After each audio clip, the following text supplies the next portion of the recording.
여호와 하나님께서 다윗과 영원한 언약을 맺었습니다. 사무엘하 7장 1절부터 17절 말씀이 하나님께서 다윗과 맺은 언약입니다. 이 다윗의 언약의 배경은 이러합니다. 골리앗과 사울왕과의 긴 싸움에서 승리한 다윗은 30세의 왕이 되었습니다. 유다 왕으로 7년, 이스라엘 통일왕국의 왕으로 33년, 무려 40년 동안 이스라엘을 하나님의 왕국으로 세우고 온 세상에 알렸습니다. 왕이 된 후에 가장 먼저 한 일은 하나님의 언약궤를 성 안으로 모시는 일이었습니다. 사무엘에게 왕으로 기름 부음 받을 때부터 받은 미션을 왕이 되어 실현한 것입니다. 그리고 다윗은 선지자 나단에게 이렇게 요청합니다. 나는 백향목 궁에 살거늘 하나님의 궤는 휘장 가운데 있도다. 하나님의 성전을 건축할 마음을 전했습니다. 그 말을 들은 나단 선지자도 왕이 하나님을 위하여 옳은 일을 생각했으니까 뜻한 대로 하라고 했습니다. 그러나 하나님의 생각은 사람의 생각과 달랐습니다. 하나님은 성전을 짓고자 하는 다윗에게 전혀 다른 응답을 하십니다. 그 내용이 사무엘하 7장에 나옵니다. 그 요지는 두 가지입니다. 하나는 네가 나를 위하여 성전을 짓겠다고 하는데 아니다. 내가 네 이름을 온 땅에 위대하게 만들어주겠다. 그렇게 먼저 말했습니다. 그리고 또 다른 하나는 하나님이 성전을 건축하겠다는 다윗의 마음을 받으신 다음에 하나님이 이렇게 말합니다. 내가 대신에 너와 내 후손을 통해서 너의 집을 견고하게 하겠다. 다윗의 왕국을 영원하게 견고하게 세워주겠다고 언약하십니다. 이것이 다윗과 맺은 하나님의 언약입니다. 육신적으로는 그 아들 솔로몬을 통해서 성전을 건축합니다. 그러나 영원히 그 왕국을 견고하게 하리라고 한 성전은 그리스도를 보내셔서 그리스도를 통해서 다윗의 후손으로 그리스도가 오게 하시고 그리스도를 통해서 영원한 하나님 나라를 세우는 것입니다. 그 일을 약속하신 것입니다. 하나님과 다윗 사이에 맺어진 언약은 영원한 언약입니다. 하나님은 친히 하신 언약을 성취하는 일을 계속 하셨습니다. 그런데 다윗은 그 하나님의 언약을 놓칩니다. 다윗이 사울의 뒤를 이어 왕이 된 후에 주변 국가들과 전쟁을 본격적으로 합니다. 다윗은 그 전쟁에 앞서서 싸웠고 가는 데마다 승리했습니다. 그래서 성경에 보면은 다윗이 가는 데마다 이겼다 그랬습니다. 이스라엘 영토를 넓혀갔습니다. 온 땅에 다윗 왕국의 이름을 알렸습니다. 하나님은 그렇게 다윗과 함께하면서 다윗과 맺은 언약을 이루어가고 계셨습니다. 그렇게 앞장섰던 다윗이 어느 해는 용사 요압과 이스라엘 군대를 전쟁터에 내보내고 자기는 혼자 예루살렘 궁에 남아 있었다 그랬습니다.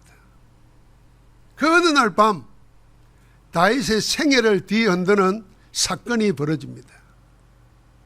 이 때문에 다윗은 골리앗과 사울왕과의 싸움에서 승리한 후에 또 다른 싸움, 그 어느 싸움보다도 치열한 자기 자신과의 싸움이 시작됩니다. 예부의 적과의 싸움이 아니라 자기 안에 깊이 감춰져 있던 죄와의 싸움이 시작됩니다. 우리가 모든 싸움에서 다 이기도 내 내면에 감춰져 있는 죄와의 싸움에서 지면은 하나님 나라를 유업으로 얻지 못합니다. 일평생 평생 죄의 종이 되어서 원치 않는 저주와 재앙에 끝없이 시달리고 끌려다니게 됩니다. 그래서 정말 싸워서 이겨야 될 싸움은 뭐냐? 이 마지막 싸움입니다. 죄와의 싸움입니다. 죄와의 싸움에서 이기는 자가 진정한 인생의 승리자입니다. 하나님의 참 응답과 하나님 나라의 일은 이 싸움의 승리자에게 주시는 하나님의 상급입니다. 많은 사람들이 세상에서 육신적으로 위대한 일을 하고 많은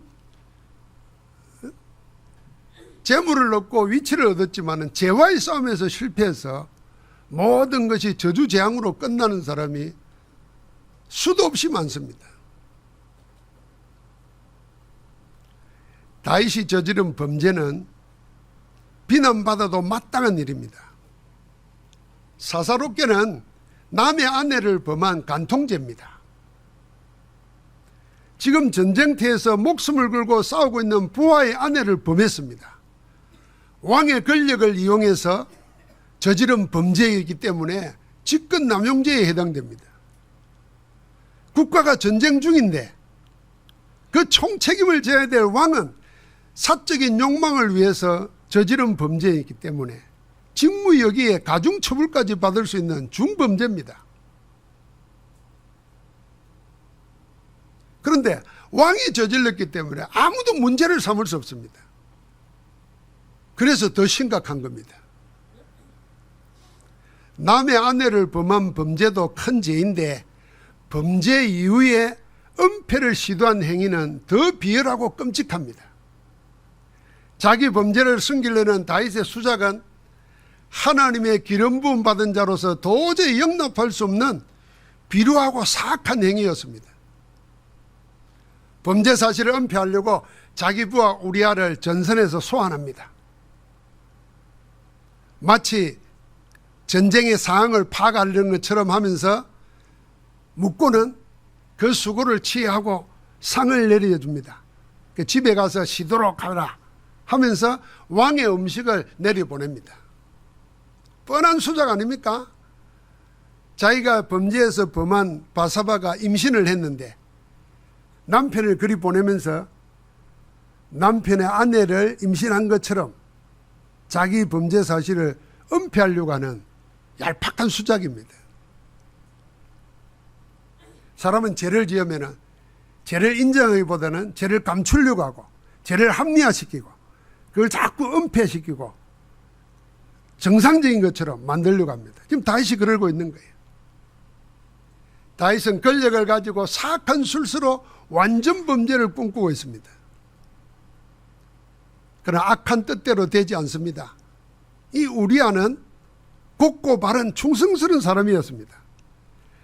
자기 직속 상관과 군사들이 전쟁터에서 목숨 걸고 싸우고 있고 야전의 천막에서 머무르고 있는데 나 혼자 집에서 아내와 잘 수 없다 해서 집으로 내려가지 않고 성박 들외서 잡니다.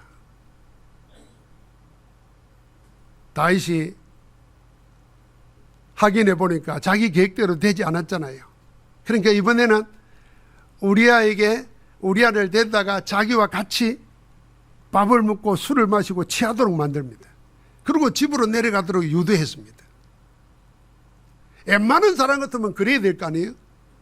그런데 이번에도 우리아는 군사들과 함께 자고 자기 집으로 내려가지 않습니다. 번번이 범죄를 은폐하려는 시도가 수포로 돌아가자 이번에는 다윗이 아예 자기 부하 요압 장군에게 밀수를 보냅니다. 이 우리아를 전쟁터에 가장 선봉에 세워가지고 적의 손에 죽게 만들라는 겁니다. 합법적인 전투를 위장해서 살인을 교사한 겁니다. 실제로 위험한 전쟁터에 나가서 죽습니다. 이 다윗이 저지른 범죄의 전모입니다. 한번 생각해 보십시오. 어떻게 하나님의 영에 크게 감동된 다윗, 소년의 몸으로 골리앗을 쓰러뜨린 전쟁 영웅, 오랜 세월 동안 까닭도 없이 자기를 죽이려는 사울왕을 상대로 피하고 절제하면서 하나님의 처분을 기다렸던 그 하나님의 사람이 하나님의 언약을 놓치고 이런 사악한 범죄에 빠지게 되었을까요? 다윗의 범죄 사실을 통해서 성경은 범죄의 원인과 결과를 사무엘하 11장부터 다윗이 죽기까지 매우 자세하게 기록해 놨습니다. 다윗의 범죄를 통해서 하나님은 겉으로 드러난 범죄 이전에 범죄하게 된 죄의 속성을 밝혀 드러냅니다. 범죄와 죄는 다릅니다. 죄는 가상이나 허구의 세계가 아닙니다. 죄는 살아있는 실제입니다. 죄는 생명체와 같습니다. 그래서 죄는 계속 자라납니다. 죄는 계속해서 자기 세력을 확장합니다. 어디까지요? 한 사람의 삶과 영혼을 완전히 무너뜨릴 때까지 자라나고 세력 확장을 멈추지 않습니다. 그래서 죄는 자기 절제를 모릅니다. 죄의 속성에는 브레이크가 없습니다. 이만하면 됐다가 없어요. 끝장을 볼 때까지 멈추지 않습니다. 그렇게 다윗을 틈탄 죄는 육체의 욕망에서 시작해서 그 영혼을 사로잡아 가지고 다윗을 멸망의 구렁텅이로 몰아이었습니다. 다윗은 지금 그렇게 당하고 있는 겁니다. 다윗은 자기 범죄를 은폐하려고 왕의 권력을 가지고 악랄한 죄악을 서슴지 않고 저질렀지 않습니까? 시작은 간통이었지만 은폐하려고 직무유기, 권력낭용, 심지어는 살인을 교사하고 충성스러운 부하를 죽음으로 내몰았습니다. 죄는 인격을 가지고 있습니다. 악한 인격과 속성을 가지고 있어요. 모든 죄는 사단의 속성을 가지고 있습니다. 사단 마귀는 처음부터 범죄하였다 그랬습니다. 하늘에서 하나님의 자리를 넘보고 반역을 일으켜서 그 심판으로 공중에 쫓겨난 타락한 천사가 사단입니다. 이 공중의 권세를 가지고 하나님의 형상으로 지음받은 인간을 사단은 자기가 했던 것과 똑같은 이유와 똑같은 방식으로 사람을 유혹했습니다. 그게 에덴 동산의 사건입니다. 하나님의 지음받은 인간에게 내 말을 들으면 하나님이 아니라 네가 하나님이다. 네가 하나님같이 될 수 있다. 네 마음대로 할 수 있다. 속였습니다. 그렇게 해서 하나님과의 언약을 버리고 하나님 떠나게 해서 사단은 인간을 자기 종으로 삼아버렸습니다. 하나님 떠난 인생은 그때부터 사단 마귀에게 속하여 마귀 일을 하게 된 겁니다. 하나님을 버리고 전적으로 타락한 한 인간은 이제 할 수 있는 게 없습니다. 할 수 있는 것은 사단에게 속하여 사단이 끄는 대로 하지 않을 수가 없게 된 겁니다. 그게 범죄입니다. 죄가 끄는 대로 행하니까 범죄 행위로 나타납니다. 그래서 모든 인생은 하나같이 죄와 사망의 법 아래 갇혀서 저주와 재앙에 시달리며 원치 않는 고통과 불행을 짊어지고 살아가는 존재가 되고 말았습니다. 하나님은 나단 선지자를 다윗에게 보냈습니다. 비유를 들어서 다윗의 행위를 지적했습니다. 다윗의 입으로 자신의 죄를 정죄하고 심판하게 만들었습니다.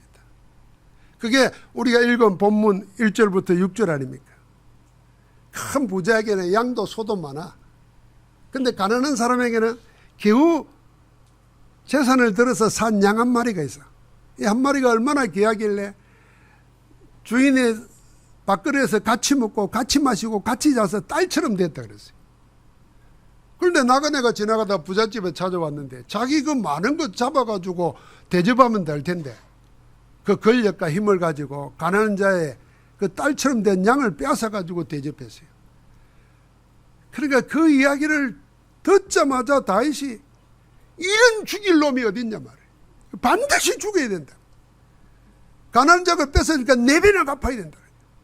누구냐고 이러니까 나단 선지자가 당신이 바로 그 사람이요 그랬습니다. 그러면서 쭉 설명을 한 겁니다. 자기 입으로 자기 죄를 다윗이 인정한 겁니다. 어떤 처벌을 받아야 될지 자기 입으로 인정한 겁니다. 자기 범죄를 알게 된 하나님은 나단을 통해서 다윗을 향한 하나님의 뜻을 전달했습니다. 그 첫 번째가 지금까지 하나님께서 다윗에게 하신 일을 기억하게 만들었습니다. 그게 12장 7절 8절입니다. 다시 하나님과 다윗이 무슨 관계인지를 밝힙니다. 이스라엘의 하나님 여호와께서 이와 같이 이르시기를 내가 너를 이스라엘 왕으로 기름 붓기 위하여 너를 사울의 손에서 구원하고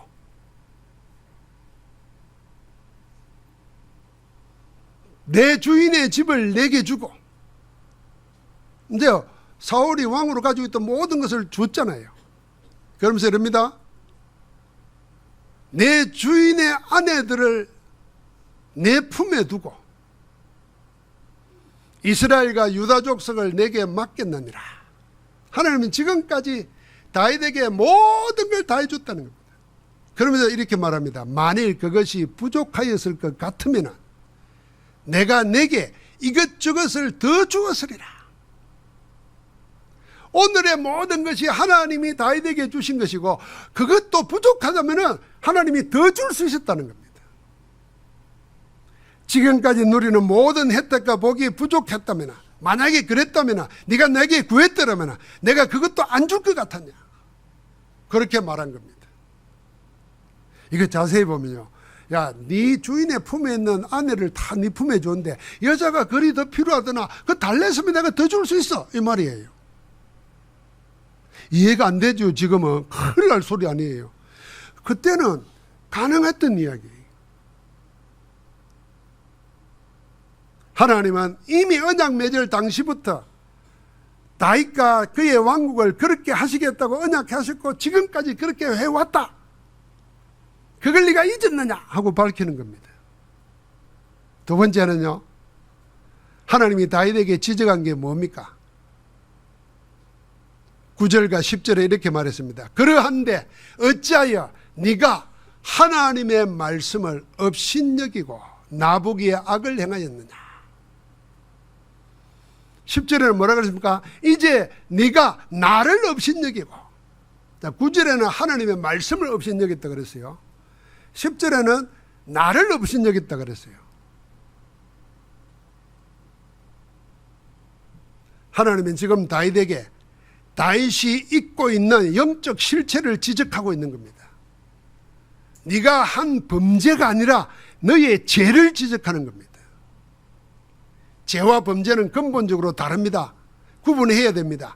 범죄는 인간의 행위로 저지른 불법입니다. 그러나 죄는 인간으로 하여금 그 불법을, 그 범죄를 하게 한 원인입니다. 동력입니다. 죄는 원인이고 범죄는 결과입니다. 세상은, 사람은 전부 다 원인보다 결과를 봅니다. 범죄 사실만 보고 분노하고 정죄하고 심판합니다. 그러나 하나님은 범죄가 아닌 죄를 문제 삼고 있는 겁니다. 그 범죄가 어디서 온 것이냐? 그 원인을 밝히고 그 근원을 해결하십니다. 그래서 죄의 실체를 밝히고 죄를 이기게 만듭니다. 죄의 속성을 밝혀서 죄와 싸우게 하십니다. 그래서 싸워서 죄를 이기고 하나님 나라를 누리도록 하는 것입니다. 하나님은 지금 다윗이 저지른 범죄 사실보다 그 범죄가 어디서 나온 거냐, 그 원인을 밝혀주고 있는 겁니다. 네가 간통하고 은폐를 시도하고 결국은 살인까지 하게 된 그 시작은 네 육체의 욕망이 아니다. 네가 하나님의 말씀을 업신여겼기 때문이다. 네가 말씀을 업신여긴 것은 곧 나를 업신여긴 거다. 다시 말하면 다윗에게 하나님이 없었던 겁니다. 그 순간 우리가 뭐 이 다윗과 우리아의 이 간통 사건을 보면은 이렇게도 말합니다. 다윗이 왕이 전쟁터에서 싸우다가 좀 실만해서 왕이 이제 지는데 잠이 안 와서 밖에 옥상에 갔는데, 이거 우리아가 문 닫아 놓고 목욕을 하지. 에? 왜 열어놓고 목욕을 해가지고 그렇게 유혹을 했나? 그래서 또 자꾸 그 우리아를 바사바를 문제 삼는 사람이 있어요. 지금 하나님은 바사바를 문제 삼지 않아요. 다윗 보고 네가 왜 그랬어? 그것도 문제 삼지 않아요. 그 근원을 문제 삼는 겁니다. 여러분, 우리는 그런 의미에서 죄는 미워하되 사람은 미워하지 말라는 말을 그 말입니다. 우리는 자꾸 범죄만 봅니다. 범죄하게 만든 죄를 하나님 문제 삼습니다. 이 죄가 어디서 나온 거냐는 겁니다. 하나님을 업신여기고 하나님 말씀을 업신여기는 겁니다. 이 업신여긴다는 말이 무슨 말입니까? 예사로 생각하는 거예요. 함부로 취급하는 거예요. 말씀이 중심이 안 되는 거예요. 하나님이 중심이 안 되는 거예요. 그래서 하나님보다, 하나님 말씀보다 내가 더 앞서는 거예요. 다윗의 모든 범죄 행위는 육체의 욕망이 아닙니다. 그 깊은 속에 자리 잡고 있던 악한 영의 탐욕, 하나님이 되고자 하는 그 사탄의 원죄, 그게 자리 잡고 있는 겁니다. 그래서 하나님을 업신여기는 겁니다. 하나님은 나단 선지자를 통해 다윗에게 보내서 아무도 모르게 숨어서 저지른 범죄를 드러내었습니다. 완전 범죄를 꿈꾸고 온갖 머리를 다 짜내고 알리바이를 만들고 은폐를 했던 다윗의 파렴치한 범죄 사실을 드러내버렸습니다. 다윗이 나단이 하나님의 앞에서 그 범죄를 지적할 때 다윗은 더 이상 감추려고 하지 않았습니다. 변명하려고도 하지 않았습니다. 합리화시키지도 않았습니다. 자기 죄를 그대로 인정했습니다. 12장 13절에 내가 여호와께 죄를 범하였노라. 이 순간 다윗은 죄를 이기고 있는 겁니다. 만약 이전처럼 죄를 부인하거나 변명하거나 다른 행위로 덮으려겠다면 얼마든지 그럴 수 있잖아요. 왕인데 앞에 있는 나단 선지자 죽일 수도 있어요.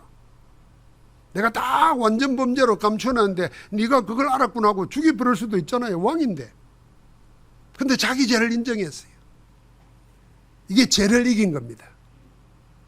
죄에 만약에 그걸 감추려고 했다면 죄에게 덜미가 잡혀서 질질 끌려다니다가 그 죄로 인해서 멸망했을 겁니다.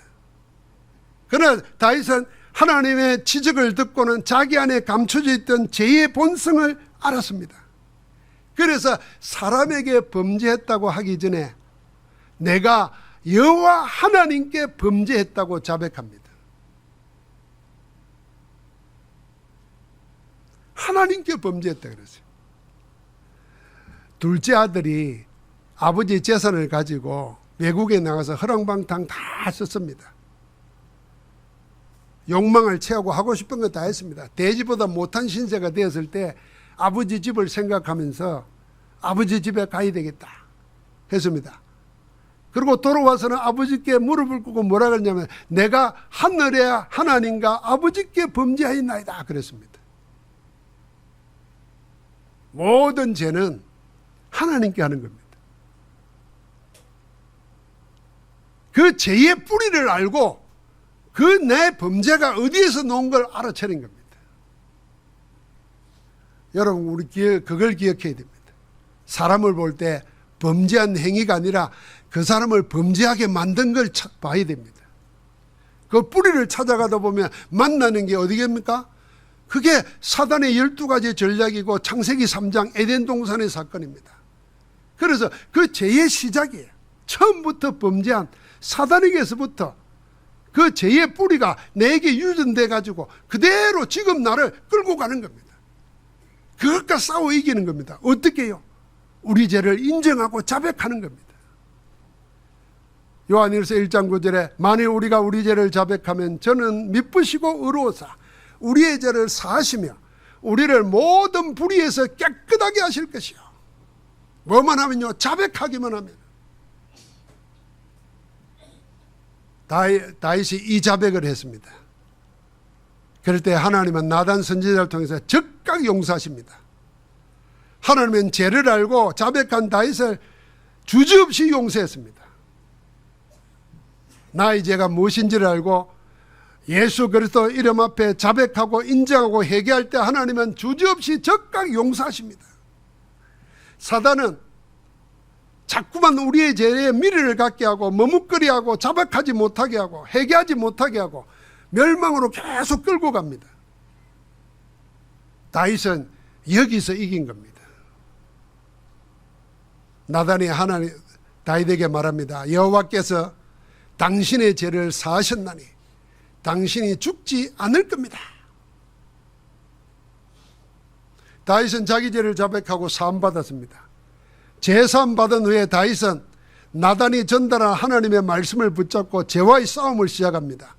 그 싸움의 고백이 시편 51편입니다. 그래서 다윗의 세 번째 싸움은 근원적인 싸움이에요. 죄와의 싸움이에요. 시편 51편에는 제목이 이렇게 붙어 있습니다. 다윗의 시, 그리고 인도자를 따라 부르는 노래, 그랬습니다. 그 다음에 그 시의 배경을 기록해 놨어요. 다윗이 바세바와 동침한 후 선지자 나단이 그에게 왔을 때 이래 놨어요. 그게 오늘 우리가 읽은 사무엘하 12장의 사건입니다. 여기서 다윗은 하나님이 지적한 죄를 알아차린 겁니다. 자기의 범죄가 어디서 기인한 건지, 왜 내가 남의 아내를 범했는지, 왜 내가 남의 아내를 범해놓고 그걸 감추려고 거짓말을 하고. 우리는 우리나라 사람만 지금은 안 그렇지만은 거짓말을 예사로 생각하잖아요. 근데 기독교 세계관에서 그 문화 속에서 자란 저 서양 사람들을 보면은 거짓말을 엄청 큰 죄라고 생각합니다. 말로 하는 약속, 이게요, 어떤 행위를 저지른 것보다도 더 크게 생각합니다. 그런데 내가 왜 자꾸 그 죄를 감추려고 거짓말을 하고, 심지어는 하도 안 되니까 이제는 왕의 명령을 해가지고 권력을 가지고 사람을 죽음으로 내몰고, 내가 왜 그랬던가? 그걸 모르고 있다가 이제 깨달은 거예요. 내가 아니었구나. 내가 죄에 사로잡혔었구나. 죄가 나를 끌고 가는 대로 내가 끌려갔던 거구나. 자기를 알아차린 겁니다. 그래서 하나님의 은혜와 궁예를 바라보고 하나님께 간구하는 겁니다. 제일 먼저 죄에 대해서 51장 3절 4절에 그랬습니다. 물어 나는 내 죄가를 아오니 내 죄가 항상 내 앞에 있나이다. 시편 51편입니다. 내가 죽게만 범죄하여 주의 목전에서 악을 행하여 사오니. 이 죄가 어디서 시작되는 것을 밝힙니다. 그게 시편 51편 5절이에요. 내가 죄악 중에 출생하였으며 어머니가 죄 중에서 나를 잉태하였나이다. 다윗은 자기의 범죄가 원죄에서 비롯된 죄임을 고백한 겁니다. 나는 잉태될 때부터 죄인이었습니다. 그걸 깨달은 겁니다. 아담의 죄, 그 원죄가 죄인의 죄 중에 잉태한 어머니를 통해서 나에게 유전되어 왔다는 것을 깨달은 겁니다. 그래서 자기의 범죄를 통해서 어디까지 왔느냐? 죄의 뿌리까지 찾아낸 겁니다. 여러분, 회개는 이겁니다. 우리는 회개한다 그럴 때 사람과 싸웠어요. 사람과 싸워서 그 사람이 상처를 주고 마음을 괴롭히고 어렵잖아요. 그럼 찾아가서 미안하다, 잘못했다, 그걸 하야할 수 있어요. 그런데 한 번 그러고 나면 안 합니까? 또 합니다. 왜 그럽니까? 자, 한 번 사람 죽인 사람이 벌을 받고 나왔습니다. 그런데 똑같은 죄를 또 저지릅니다. 왜 그럽니까? 우리도 그런 경험 많잖아요. 회개하고 울고불고 괴로워서 받았는데 또 그 범죄를 또 저지르고 있습니다. 왜죠? 내가 저지른 범죄만 해결했지 그 범죄의 뿌리가 깊은 속에 있는 원죄라는 걸 발견 못한 겁니다. 이 원죄는 나하고 상관없이 내 안에 와 있는 거예요. 그 죄의 유전이라는 거예요. 이것이 우리를 범죄하게 만들고 이 죄가 자라나서 계속 우리를 멸망으로 끌고 가는 겁니다. 지금 다윗이 그 고백을 한 거예요. 내가 어머니 태중에서, 내가 죄 중에서 잉태되었다는, 이 원죄를 그리스도께서 오셔서 끝내주신 겁니다. 하나님 떠난 우리를 하나님 만나게 하고 죄와 주제에서 우리를 해방시키고 사단의 세력을 꺾어버리면서 우리에게 있는 이 죄를 완전히 해결해 버리신 겁니다. 예수 그리스도 안에서 그 일이 다 이루어지신 겁니다. 다윗이 이걸 지금 본 거예요. 내가 하나님의 말씀을 업신여기고 하나님을 업신여겼다고 할 때 그 의미가 뭔지를 알아차린 거예요. 내가 하나님 앞에 범죄 안 했습니다. 내가 우리아에게 범죄했지. 이렇게 말할 수 있잖아요. 그런데 그러지 않았다니까요. 하나님께 범죄했단 말이에요. 내가 사단이 하나님의 자리를 엿보고 반역했던 것과 똑같이 하나님을 업신여기고 하나님을 대항했습니다. 그 죄를 인정한 거예요. 사단의 죄가 내 안에 자리 잡고 있다는 걸 알고 고백한 겁니다.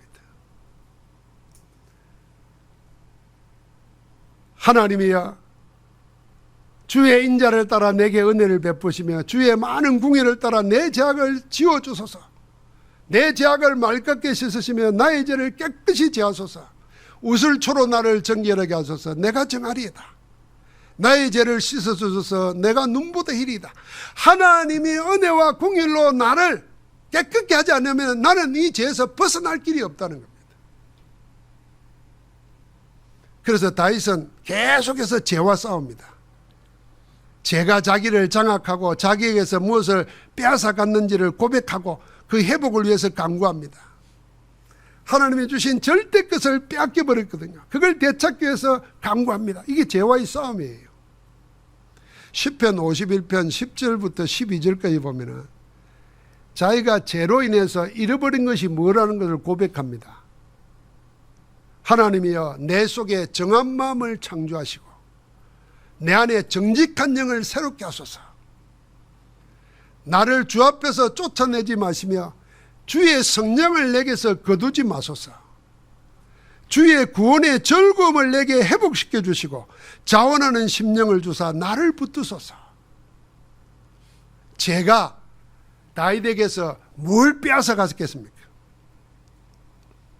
정한 마음을 빼앗아 가버린 거예요. 정직한 영을 빼앗아 가버린 거예요. 그러니까 계속 육신을 쫓아가고 욕망을 쫓아가고,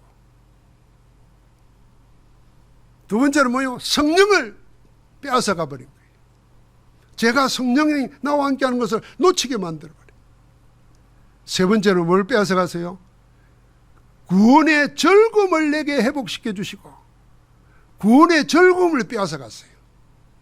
여러분, 우리가 예수 그리스도를 영접하면 구원받았잖아요. 구원 안에 담겨있는 축복이 어마어마하잖아요. 여러분, 내가 예배 드릴 때마다 구원의 즐거움이 있습니까? 다윗은 죄를 짓고 나니까 구원이 없어진 게 아니에요. 구원의 즐거움이 사라져버린 거예요. 이 즐거움을 회복해 달라고 기도하는 겁니다. 이게 죄와의 싸움이에요. 여러분에게 하나님이 주신 이 어마어마한 구원의 즐거움, 성령이 나를 인도하고 역사하고 이끌어 가시는 축복, 하나님을 향하여 정한 마음, 정직한 영의 마음, 그 온전한 마음, 그 순전한 마음, 그걸 제가 빼앗아 가니까 다윗이 그것과 지금 부르짖으면서 싸우고 있는 거예요. 하나님은 그걸 회복시켜 줬습니다. 그래서 시편 73편이나 다윗은 고백을 지은 겁니다. 여러분, 시라는 것은 머리로 짜내는 게 아닙니다. 머리로 짜내는 시는 사람을 감동 못 시켜요. 그리고 오래 가지 못해요. 이런 뭔가에 통하는 게 있으세요. 그래서 시인이나 뭐 화가나 뭘 작품을 쓰는 사람들은 오래 묵상하고 나름대로 애쓰고 여행도 하고 막 하면서 머리에 뭔가 번쩍할 때 확 쓰잖아요. 다윗은 하나님과의 오랜 소통 속에서 자기 고백이 시로 넣은 거예요. 이게 곡조가 붙어갖고 노래가 된 거예요. 자, 옛날에는 곡조가 없었잖아요. 그래서 다윗의 시편을 읊조리는 것이 찬양이었어요. 이 찬양이 어디에서 붙었냐? 이 죄와의 싸움에서 하나님이 주시는 은혜를 얻고 그 힘을 가지고 하나님이 주신 모든 성령, 정한 마음, 구원의 즐거움을 회복한 자의 고백이에요. 이게 우리 속에서 나와야 되는 겁니다.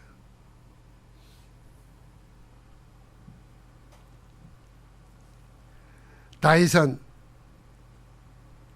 시편 51편 13절에 보면 이렇게 말합니다. 자기가 범죄하고 깨달은 죄와의 싸움을 통해서 다시 회복한 하나님의 은혜의 선물을 가지고 범죄자들에게, 자기와 똑같은 자들에게 주의 도를 가르치게 해달라고 기도했습니다. 이게 뭐겠습니까? 자기는 이제 자백하고 회개함으로써 제사함을 받았어요. 잃어버린 것을 다시 회복했어요. 그러니까 이제 나처럼 범죄에 묶여가지고 질질 끌려다니는 사람에게 하나님의 이 도를 가르칠 수 있도록 해달라고 지금 뭘 기도하고 있어요? 전도를 기도하고 있는 겁니다. 다윗은 지금 전도를 강구하는 거예요. 하나님이 하시는 전도의 정인으로 서게 해달라고 자기 미션을 찾아서 강구하는 겁니다. 지금 세상 사람들은 다 어디에 눌려 있겠습니까? 자기도 알지 못하는 것에 눌려 있고 시달리고 있습니다. 그거 우리의 근원을 쫓아가면 한마디로 말하면 죄라는 것입니다. 영적인 겁니다. 가난 때문에 죽는 거 아닙니다. 여러분, 내가 무슨 자존심 상하는 일을 당해가지고 창피해서 죽는 거 아닙니다.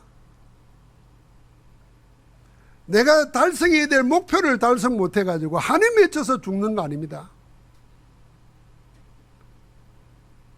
누구나 다 자리 잡고 있는 복음 없는, 하나님의 생명이 없는, 영이 없는 심령 속에는 죄가 자리 잡고 있어요. 그 죄가 인생을 멸망으로 끌고 가는 겁니다. 그 죄를 우리 가운데서 해결하기 위해서 오신 분이 예수 그리스도입니다. 그래서 십자가에서 우리의 모든 죄를 다 담당하여 죽으시고 우리를 어렵다 하기 위해서 죄의 값, 사망의 근세를 이기고 부활하신 겁니다. 그 예수님을 그리스도로 영접할 때, 그 예수 그리스도를 날마다 인정하고 예배할 때, 그 예수 그리스도를 날마다 찾고 기도할 때, 그 예수 그리스도의 영이, 그 예수 그리스도의 근세가 우리를 하여금 죄를 이기게 만드는 줄 믿습니다. 죄에 끌려가지 않게 하는 겁니다. 그래서 결국은 승리하게 하는 겁니다. 사랑하는 성도 여러분, 우리는 지금 영적 전쟁의 한가운데 살고 있습니다. 세상 임금 사단은 지금도 모든 걸 동원하여 하나님 나라를 침공하고 있습니다. 세상을 생명 없는 종교와 우상으로 육의 것으로 장악하고 교회마저 복음 아닌 세상 것으로 물들게 해서 교회의 힘을 빼앗아갑니다. 성도들 나이가 복음과 기도와 전도를 누리는 예배자, 응답자, 전도자가 아니고 종교인으로, 명상가로, 구경꾼으로 만들려고 합니다. 그래서 하나님의 절대 계획인 세계복음화를 못하도록 우리의 길을 방해합니다. 그래서 우리는 혈과 육의 싸움이 아니라 하나님의 나라를 침략하는 사단과 흑암 세력과의 영적 싸움을 해야 하는 것입니다. 우리 주님은 사단과 세상과 육과의 싸움에서 이미 승리하셨습니다. 십자가에서 사단의 세력을 박살내셨고 사망 근세를 이기고 부활하여 지금 우리와 함께 하시면서 영적 전쟁의 선봉에 서서 우리를 이끌고 계십니다. 모든 싸움에서 승리하신 그리스도 이름으로 여러분과 나는 세상 살리는 절대망대의 파수꾼으로 하나님 우리를 세우셨습니다. 이제 언약의 말씀 붙잡고 24 기도 속에서 성령 충만으로 무장해서 싸울 싸움을 싸우고 이길 싸움을 이겨서 하나님의 나라의 영광을 드러내기를 주의 이름으로 축복합니다.